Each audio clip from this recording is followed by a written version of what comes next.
Is it worth to upgrade Festering Desire? Let's talk about it. Faro_TV. Faro TV. Faro FM radio. Faro TV. Oh no, not Faro. Before we talk about it anymore, let me just start this video with wishing you a Merry Christmas, guys. Or Happy Holidays, no matter what you celebrate. We're currently, well, it's 7 p.m. for me here while I'm recording this video, so it's pretty much, at least in Germany where I'm from, the time where the family gets together. I just wanted to make a video before all of that happens, and I also want to later tonight maybe get a quick stream going that will be also airing on YouTube, not only on Trovo. I decided I got a few new peeps in here. Let me turn up that YouTube stream for a change today. All right, now talking Festering Desire. So far I have upgraded it to level 80 and I will be upgrading it to level 90. Why will I be doing that? For the most part, because let's be honest, this is just more than a lot of fun. Now, if we check out Festering Desire's abilities right here, we have already unlocked, or I was able to unlock the effect of dealing 60% more damage to opponents overall. You know, it's like not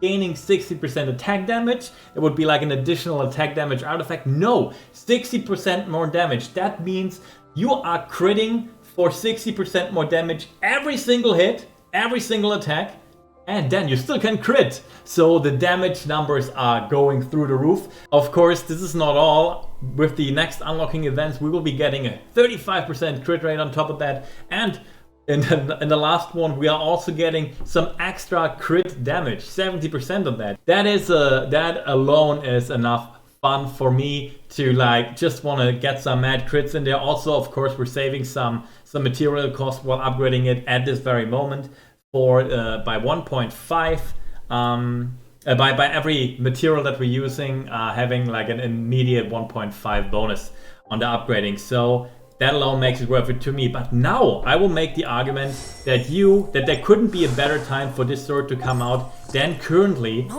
for one simple reason. You're already seeing the little boy here, Bennett. I myself have gotten Bennett very, very late. However, let me tell you this, Bennett is an S-rank character. Yes, I said it. I would even say he is the best 4-star character in the game, even above Fischl. I would say there's people out there making Bennett work while having Diluc and rather using Bennett as main DPS. I'm not even kidding, okay? That's how freaking good he is. But there is like the more obvious role of him, support, which Bennett is just probably the most amazing character in itself. So he is possibly one of the best characters in the game. He's in the banner right now and he uses a sword. Now, why is this sword so great for Bennett? Well, let me get into it. Right now we're having like a poopy sword right here, but if we would switch it, currently Keijing has it equipped. Bennett uses energy recharge. Energy recharge is also Bennett's ability that levels up when he levels up. He is made for energy recharge because he has such an amazing burst skill that does damage, it heals, and it even supports the enemy. The other heroes that fight in it. It basically moves forward your attack to others. Why is that so important, and why is this weapon so good on him? Because it has energy recharge. On level 80, 41.9% energy recharge, which helps Bennett greatly to keep his ultimate up. But also, what we have here is pretty relevant. As you all know, we can refine our weapons 4 more times, achieving double the numbers in here. And it increases the elemental skill damage by 16% and the elemental skill crit rate by 6%. Now, there is no time limit on this, and this is important. This is why I'm like telling you that it is so great on Bennett. Normally there's like effects if we check different weapons that also have energy regeneration. Like the sacrificial sword, that is a great effect that resets the elemental skill. However, this can only appear every 30 seconds. And this is kind of trash on Bennett for the simple reason that Bennett's ability is absolutely spammable. Now this makes sense if you have an ability that has a really high cooldown, then it is amazing. Then I would pick Sacrificial Sword over it. However, with Bennett, that is not the case. How crazy short the cooldown of Bennett's ability is? Well, let me walk you through it. So basically, Passion Overload has a base cooldown on 4, 7.5 or 10 seconds. For the most part, you would probably just spam it with a quick E. But this gets even better. If you use it with a quick E, it's 5%, 5 seconds. However, Rekindle reduces it by 20%. So we are currently at 4 seconds only. Boom, stuck, 4 seconds. We can also use it like this. Bam, that's extra damage and knocks the enemy up and is on a 5 point, let me actually see, 5.7 or 5.8 cooldown. Well, that's not all. Let me walk you through it even more. While his ultimate is up in the area that he creates, the cooldown is reduced if you have him on phase 4, which if you build him, you have him on phase 4. The cooldown is reduced by 50%. So that means his E can be used every 2 seconds. Also, by the way, regenerating 2 particles every time. So that is pretty fucking sweet on its own. The energy regeneration you can get with this guy, you can constantly fire your ultimate. And your ultimate isn't even that shabby. So I have a lot of characters that I want to build. Chi-Chi is currently next, but I'm actually debating with myself if I shouldn't maybe build Bennett before Chi-Chi. That's just me though. But yeah, that's how freaking great he is. I kind of want to build him over one of my 5-star characters. There was one more thing I wanted to show. Oh yeah, the ultimate. It does some good skill damage. It regenerates a lot, and I mean a lot, of HP per second in this field that can be used on a different character. And this attack bonus ratio is only affected by the so for the other character that will then use his field, you know, if you want to switch to a different character, this will be only the base damage.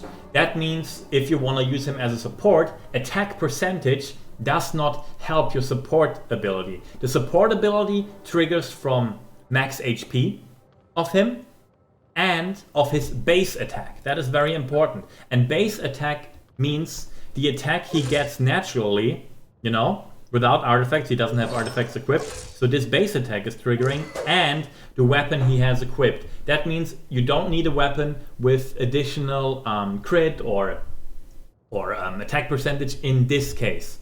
In his case, you just want a base attack. And the only way to achieve higher base attack than with Festering Desire would be the a 5-star. Getting a 5-star weapon from a banner. That's the only way to get more base attack for Bennett as a supporting role. And Festering Desire does that trick. The energy recharge still helps. So I think you get the idea why Festering Desire really helps for a support Bennett, but also for an Bennett that uses his skills, runs around and constantly spams his E, because his E, this Festering Desire will be upgraded. Our other 4-stars, even the 4-stars we are able to craft, I don't know about you, but I don't fucking get any of those. Beating the wolf since the game comes out, the wolf, the dragon, and also Tagliatelle, since it came out, every time I don't get them. So Festering Desire will actually be upgraded and reach those double values, meaning 32% on every of those easy fires. Boom. Just like that. That also means he kinda already is critting for 1.3 times the damage. 1.32 times the damage. Okay? And that's pretty amazing. On top of that, also, his crit rate is gonna be, only the elemental skill crit rate will be increased by 12%. And that's like even greater if the cooldown is low. Because he won't do many basic attacks in between where this wouldn't trigger. He's constantly using that skill, which he benefits from this. So the Bennett banner is up. Make sure you summon a bit. Honestly, in my opinion, this is the banner to summon for 4-stars, because it got Fischl. Sucrose is pretty great as well, but Fischl and Bennett, arguably the top 4 stars. Arguably the 4 stars that are S tier. Bennett for sure, Fischl, in my opinion as well. Don't take just what I say. Check out those tier lists. I know you guys are crazy about tier lists. I think if they are kind of actual, you know, most of those tier lists are just copying what other content creators say. But if they keep their tier lists up, people have stopped sleeping on some of those 4 stars. Definitely Fischl. Fischl was actually there from the start, but also Bennett. So I very much recommend you to play those guys. Now let's just quickly, I don't want to make it too long, use the current version of the Festering sword. I will definitely update it once we get the next upgrade in a little fight, just so you see the current 60% additional damage. Keqing should be hitting for some sweet numbers. Alright, here we are. Those poor hill trolls have to die. So, if we see this, yeah. She normally doesn't do 8,000 damage with the runes I have equipped. She is rocking the 2,000 attack. Boom. Okay, we just did a 3,000 crit.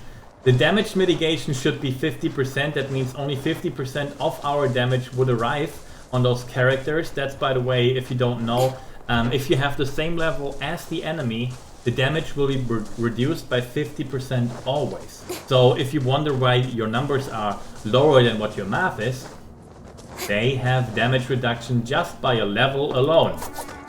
Those are so weird.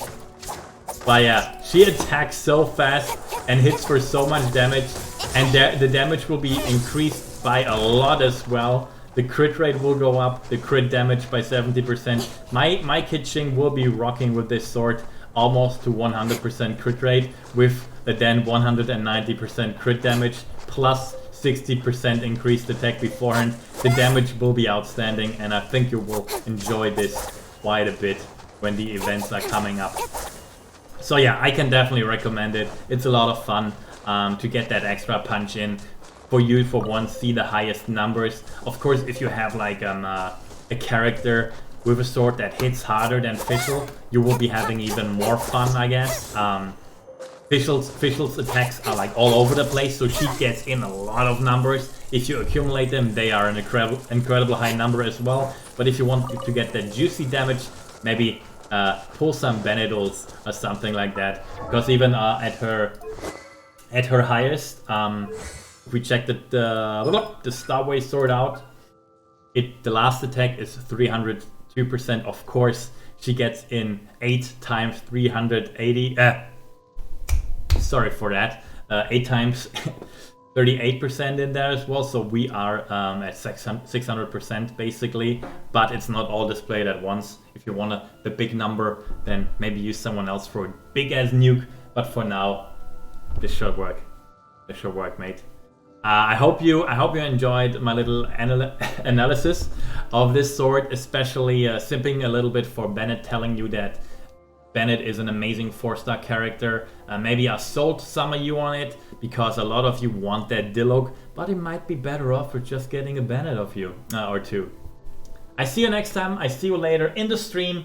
Or just whenever you guys have time. I just decided to do this little stream because I know COVID made a lot of lonely people at the moment, and while I at least will have my grandpa and my mom over, maybe some of you won't, and we can have like a little bit of time together.